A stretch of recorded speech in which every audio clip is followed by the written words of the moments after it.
Okay guys, as you can see, I took this one way down. I trimmed the tops off. I'm actually doing a little experiment here because there's some new growth down in there. Soil's real good. Potatoes look super healthy. You can see how short that one is compared to the rest of them. Now this one I just kind of, it's fallen over. So I am going to put like a little wall in front of it here and kind of lean them maybe here.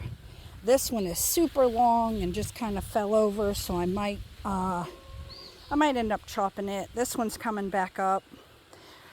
So as you look, here is my 4 different plants. You can see I cut that one. That one's laying over and I trimmed that one. So we'll just kind of see what happens. Worst case, I don't get any potatoes. Best case, we can compare when you trim them to when you cut them and then you do nothing and then you trim them. So one came back up, one is not, one is trimmed, and one is cut.